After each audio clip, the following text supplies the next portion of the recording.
Hi friends, இன்றைக்கி நான் recipe பார்க்க போகிறேன்னா பூரி மசாலா தாங்க. பூரி மசாலா பார்த்திங்கன்னா ரெகுலராக ஹோட்டல் ஸ்டைலில் எல்லாருமே பண்ணியிருப்பீங்க. இது கொஞ்சம் டிஃப்ரெண்ட்டாக இருக்கும், ட்ரை பண்ணி பாருங்கள். இது எப்படி செய்கிறதுன்னு பார்த்தீங்கன்னா 3லேருந்து 5 டேபிள் ஸ்பூன் பொட்டுக்கடலை, 2 கிராம்பு, 2 பட்டை, 1 ஏலக்காய், 3 பச்சை மிளகாய் நான் ஆட் பண்ணியிருக்கேன் காரத்துக்கு. 1 டீஸ்பூன் சோம்பு, கொஞ்சமாக கல்பாசி அரைக்கிறதுலையே ஆட் பண்ணியிருக்கேன், 3 தக்காளி, கொஞ்சமாக துருகின தேங்காய், இது எல்லாமே அரைச்சி தனியாக எடுத்து வச்சுக்கோங்க. இப்போ எண்ணெயில் பார்த்தீங்கன்னா 2 பட்டை, 2 கிராம்பு, பச்சை மிளகாய், கருவேப்பிலை, வெங்காயம், தக்காளி இது எல்லாமே போட்டு நல்லா வதக்கி எடுத்துக்கோங்க.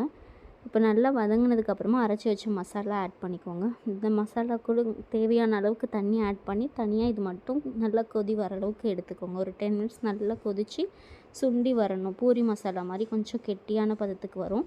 அதுக்கப்புறம் மஞ்சள்தூள், மிளகாய்த்தூள், சாம்பார் பொடி இது மட்டும் நீங்கள் ஆட் பண்ணிவிட்டு உப்பு காரம் செக் பண்ணிக்கோங்க. இது காரத்துக்கு பார்த்திங்கன்னா சாம்பார் பொடி மட்டும் போட்டுக்கோங்க. அதுவே நல்ல டேஸ்ட் அண்ட் ஃப்ளேவர் கொடுக்கும். இப்போ நல்லா இந்த பதத்துக்கு கொதிச்சு வந்ததுக்கப்புறமா உருளைக்கிழங்கு ஆட் பண்ணி ஒரு 5 மினிட்ஸ் குக் பண்ணி எடுத்துக்கோங்க.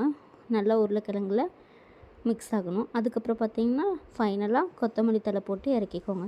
கண்டிப்பாக ட்ரை பண்ணுங்கள். டேஸ்ட் ரொம்பவே அருமையாக இருக்கும். Thank you guys.